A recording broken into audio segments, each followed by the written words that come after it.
Таджикистане страшно переходить дорогу. Досмотрите это видео до конца, и вы узнаете, какие события произошли в нашей стране и почему это так потрясло местное население. Подписывайтесь на наше обновление и точно будете в курсе всего самого актуального. Смертельное дорожно-транспортное происшествие произошло накануне в Васейском районе Хатлонской области на юге Таджикистана.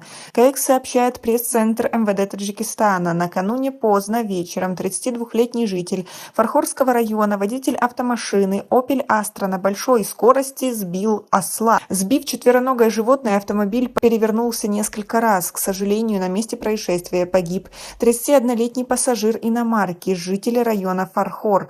По данному факту проводится проверка, сообщает правоохранительное ведомство. Как вы относитесь к такой ситуации? Как вы думаете, почему это произошло? Плохое освещение улиц или водитель не включал свет, когда ехал? Почему это происходит, по вашему мнению? И как вы относитесь к обеспечению безопасности на дорогах Таджикистана? Свои ответы напишите нам, пожалуйста, в комментарии.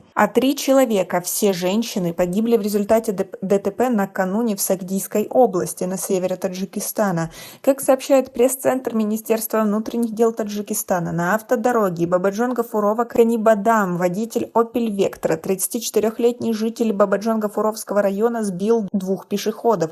К сожалению, пешеходы Башарат Гадоева 1959 года рождения и Муслима Гадоева 2003 года рождения погибли от полученных травм на месте происшествия. В другом случае на автомобильной дороге Ашт-Худжант 33-летний водитель BMW врезался в телегу, запряженную ослом. В результате от полученных травм на месте происшествия погибла хозяйка телеги, 42-летняя жительница Аштского района Арзу Набиева.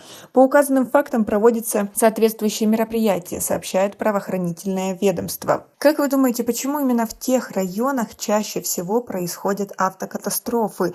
Потому что плохая дорога, плохое освещение, водители там не придерживаются правил дорожного движения. Но почему-то именно там больше всего и происходит этих ДТП. И как вы относитесь к действиям правоохранительным органам, к ДПС, как они исполняют свои обязанности, и часто ли вы видите на постах именно этих представителей правоохранительных органов? Не где-то там в центре, в Душанбе или в больших городах, где можно хорошо сбить взятку, а именно на дорогах, между городами, где не так-то и часто их можно встретить, но в принципе они там нужны. Нужно, потому что у нас много нарушений, думаю, так как вообще бардак на дорогах. Как в общем вы относитесь к дорогам в Таджикистане? И как вы думаете, кто должен отвечать за такие происшествия и почему они происходят? Свое мнение по поводу всего этого, возможно, свои истории напишите нам, пожалуйста, в комментарии. У нас пока на этом все. Оцените наше видео подпиской и лайком. До скорой встречи!